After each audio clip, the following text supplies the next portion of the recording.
Durant aquestes festes sovint parlem d'alegria, de regals, de felicitat, però no tothom viu aquestes festes de la mateixa manera per condicions personals de cadascú, que fa que unes festes que haurien de ser doncs, boniques o acostumaven a ser fins ara, per qüestions que tenen a veure amb el dol, sigui perinatal o sigui amb el dol de qualsevol altra pèrdua, ens fan viure aquestes festes d'una manera diferent o, com a mínim, no saber-les abordar com ho hauríem de fer. Per això avui també volem parlar d'aquesta qüestió, d'aquesta altra cara del Nadal per moltes persones i per moltes famílies, i ho volem fer acompanyats de la presidenta de la Federació Espanyola del Dol Perinatal i també presidenta de l'Associació Xisana de Lleida, la Montse Robles. Molt bon dia. Hola, molt bon dia. Amb ella volem encarar aquesta altra cara del Nadal i, si et sembla, ho fem a partir també d'una notícia de fa uns dies, aquestes reclamacions que fèieu al Senat per part de la Federació Espanyola de Dol Perinatal per reclamar un marc legal i social per dignificar aquest dol perinatal.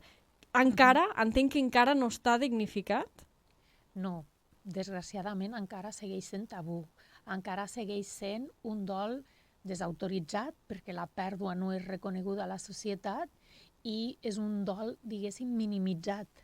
Sovint són embarassos que no arriben a la setmana 22 o 25, interrupcions legals d'embaràs o qualsevol altre tipus de pèrdua, i la gent encara fa aquesta comparació. Sembla que l'amor o el dolor hagués de ser proporcional a les setmanes de gestació. I, evidentment, això no és així, perquè darrere de cada història hi ha una casuística diferent i no significa que perquè hagis perdut un embaràs de 12 setmanes el dolor hagi de ser menys. Llavors, desgraciadament, segueix sent tabú perquè les famílies continuen arribant dient que en el moment en què ho han verbalitzat, diverses persones del costat li han dit «Ostres, jo també, però no ho havia dit, quina valentia poder posar paraules». O sigui, encara veiem que hi ha molt de silenci, molt de solitud, també molta falta de comprensió per part de professionals, perquè fins ara semblava que només estava llevadores, ginecòlegs, infermeria,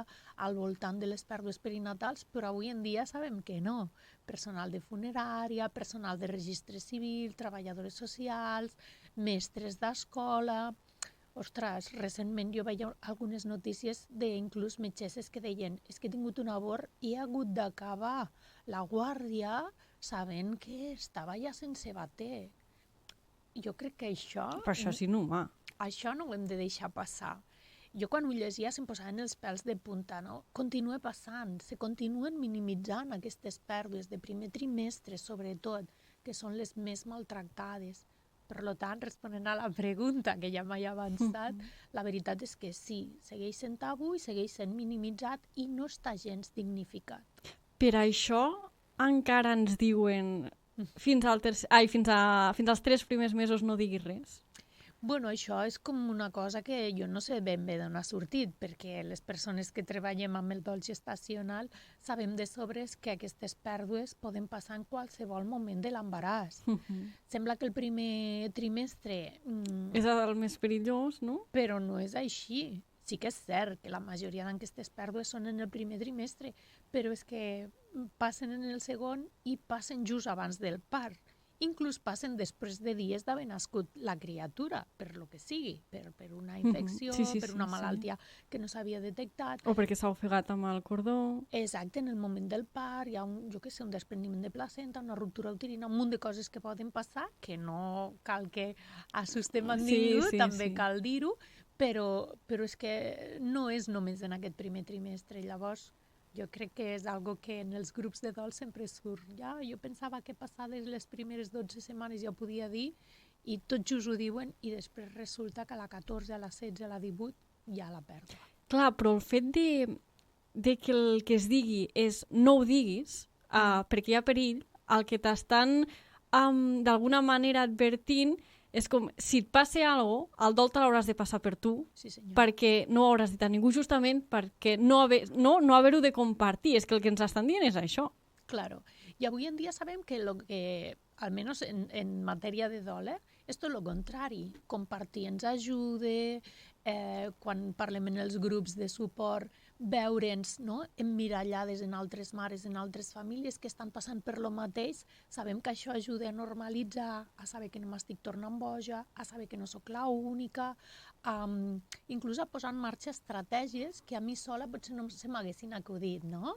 Estic escoltant el que diu l'altra persona i penso, no em coneix de res, sembla que m'estigui llegint la ment, i això que diu que amb ella li està funcionant no se m'hagués acudit a mi. Ostres, vaig a posar-ho en marxa. Vull dir que d'alguna forma els grups de dol també tenen aquesta potència, precisament d'això, no?, de potenciar el treball. Tu fas del teu, comparteixes, i després el que escoltes dels altres també t'ajuda. Aquesta xarxa que tant reivindiquem, sobretot les dones, de que Aquesta sosté... tribu. Exacte, aquesta tribu. Sí. Aquest marc legal i social, què demaneu exactament? Doncs mira, suposo que saps que fa un parell d'anys enrere vam aconseguir aquest canvi de registre, que es puguin registrar els nascuts sense vida per damunt dels 180 dies de gestació. Al seu moment vam estar contentes una mica, entre cometes, perquè, bueno, de repent es podien registrar aquests nadons amb noms, cognoms, els progenitors, hi havia un paper oficial que deia que aquesta criatura havia existit, però se'ns va quedar una espineta a dintre, perquè el que estem dient, la majoria d'aquestes pèrdues són abans dels 180 dies de gestació, que serien unes 25 setmanes i 4 dies, gairebé 5 mesos. Llavors, ara, una de les reivindicacions que hem fet és que també es puguin registrar a partir de la setmana 8, sense cap valor jurídic, i si tu vols, és un paper que no serveix per no res a nivell legal, però que té molt valor simbòlic i emocional per les famílies, perquè tens algo que mostra al món de que aquesta criatura realment ha existit, tot i que la gent no l'hagi arribat a conèixer, no? Una altra de les reivindicacions que fem és que hi hagi una guia estatal de bones pràctiques amb uns mínims exigibles, perquè si no, a nivell de federació parlo, no a nivell local de Lleida, a nivell de federacions, que el que ens adonem és que les comunitats autònomes són superdiferents en quant a l'abordatge que fan, i com a federació el que no podem permetre és que independentment, o sigui, que el còdig postal, per dir-ho així, determini si tens més sort o menys en l'acompanyament que rebràs. Clar. No pot ser. La sanitat és universal, tots hem de tindre els mateixos drets i tots hem de tindre les mateixes oportunitats. Per tant, no pot ser que a Catalunya estiguem superbé en aquest tema, que bueno, portem una miqueteta algun pas per davant, per dir-ho així, i a Múrcia, Extremadura, Andalusia, on sigui, estiguin fent les coses fatal, perquè aquesta desigualtat afegeix dolor a les famílies.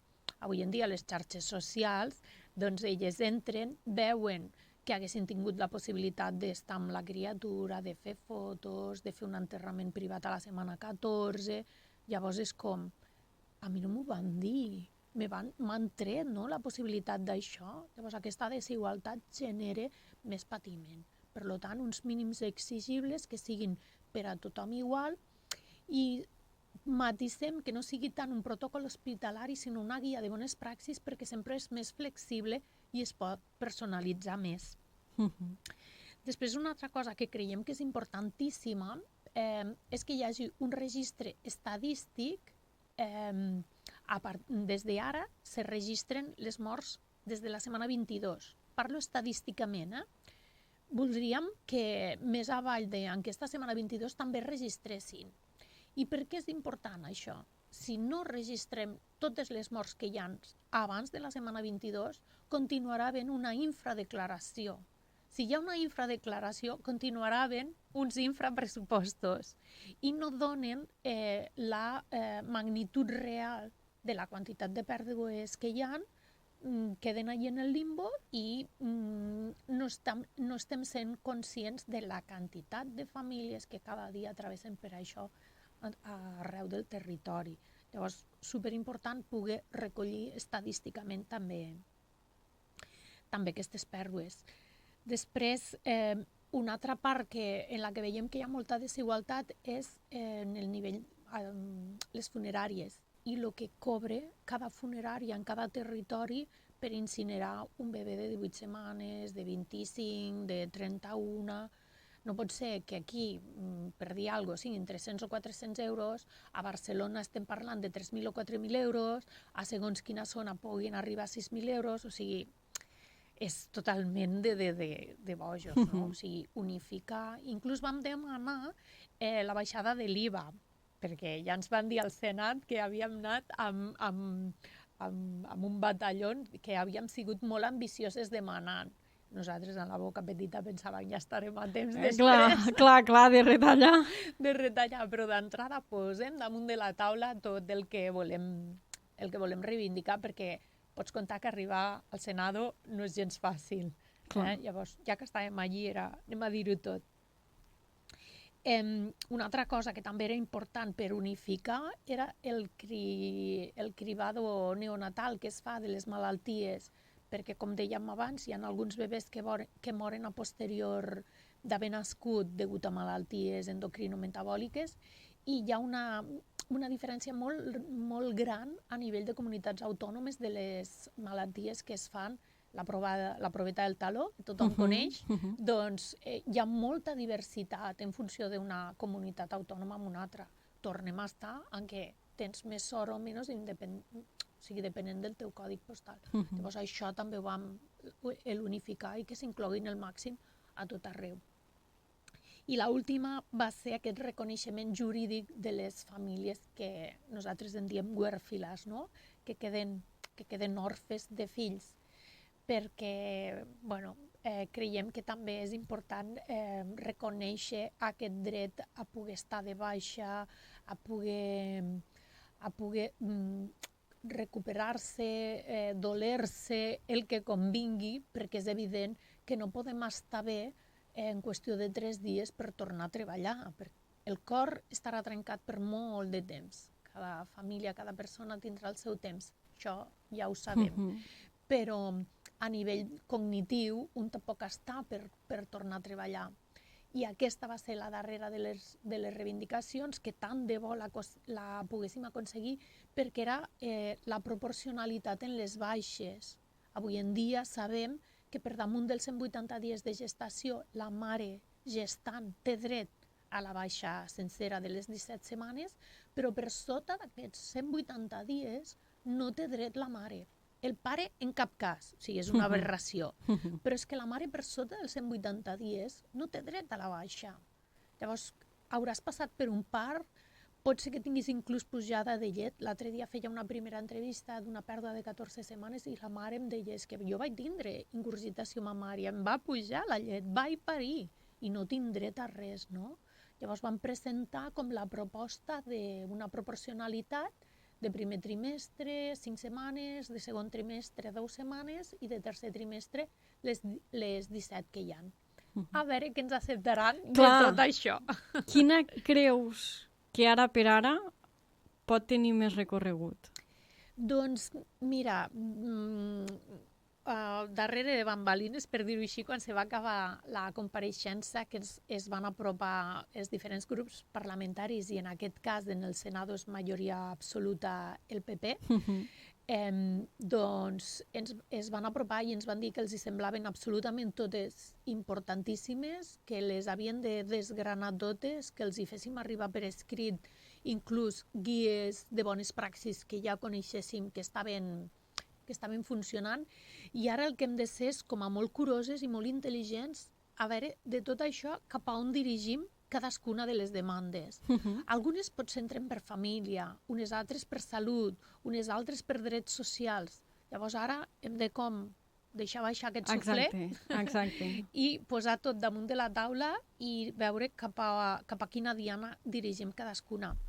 La part bona, Judit, és que tots els grups parlamentaris, i quan dic tots, és tots, estaven d'acord que avui en dia posar d'acord a tots els grups parlamentaris amb un tema, crec que només això ja és una passada. Ja és un mèrit, sí.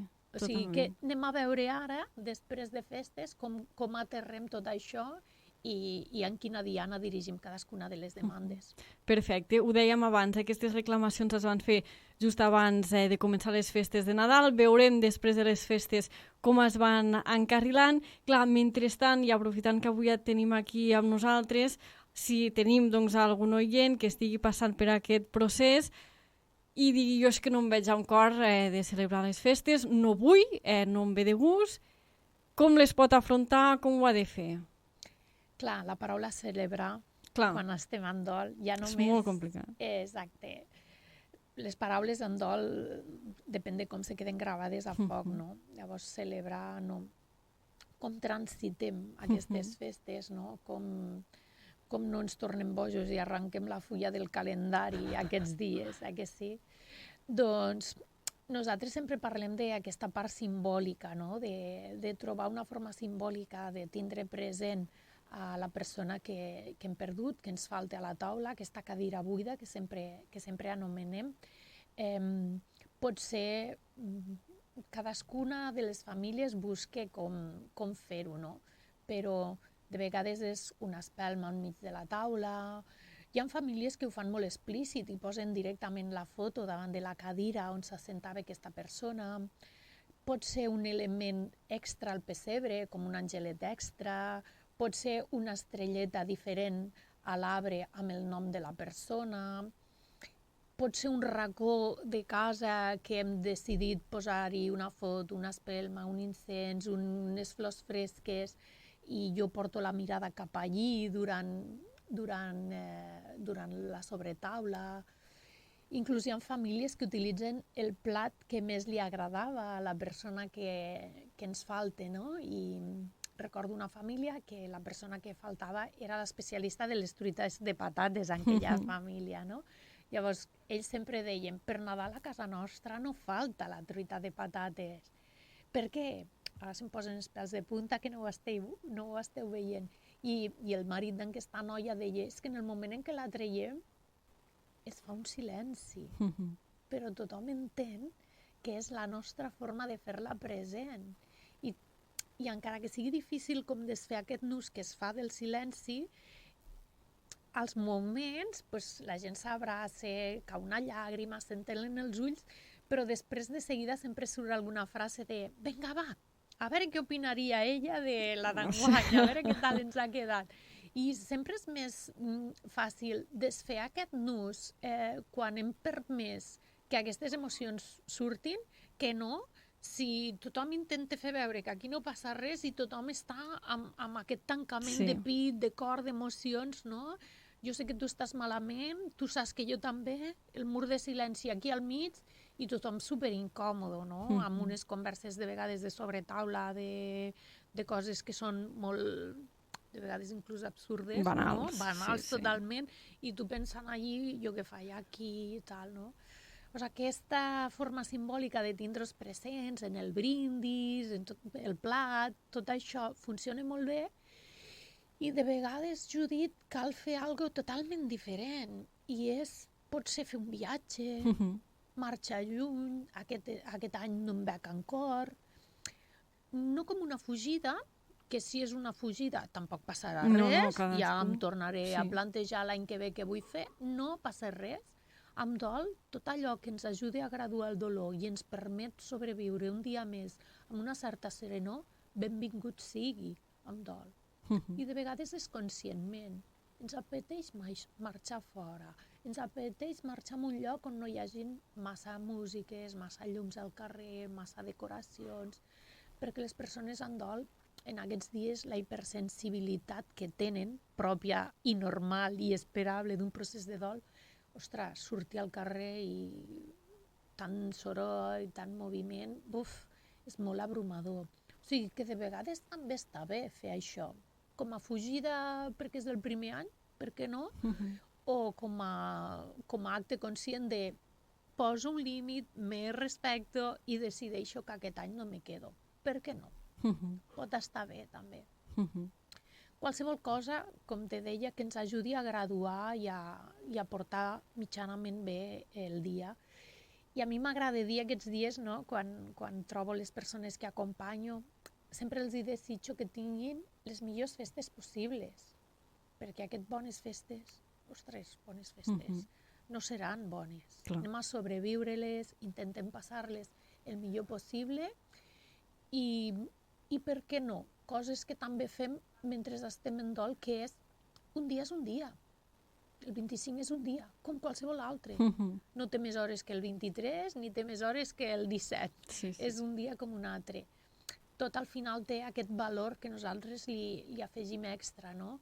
I sovint passa que les famílies et diuen és que per mi el 25 ha deixat de tindre aquest sentit. Doncs perfecte, si aquest any ha de ser així, doncs que sigui així. Rebaixem una miqueteta les expectatives. Si ens animem a continuar fent el que fèiem sempre, a lo millor podem trobar també una forma de graduar-nos. Si jo sóc sempre la que prepara tots els plats, si tothom ve a casa meva, a lo millor aquest any podem fer alguna cosa diferent. Soc jo la que va a casa d'un altre, o decideixo que sí, que vull que vinguin igualment a casa, però a lo millor puc encarregar el menjar i ja no tinc tota la responsabilitat de la compra, de la cuina. És anar buscant, no? I sobretot anar parlant moltíssim, el que em ve de gust, el que em sento preparada, fins aquí arribo, fins aquí no. Anar parlant molt. Doncs esperem que aquesta secció hagi pogut ajudar en la mesura del possible als nostres oients que es troben en una situació com aquesta. Montse Robles, ho hem de deixar aquí. Moltíssimes gràcies per acompanyar-nos i que vagi molt bé. Moltíssimes gràcies a vosaltres. Bon Nadal.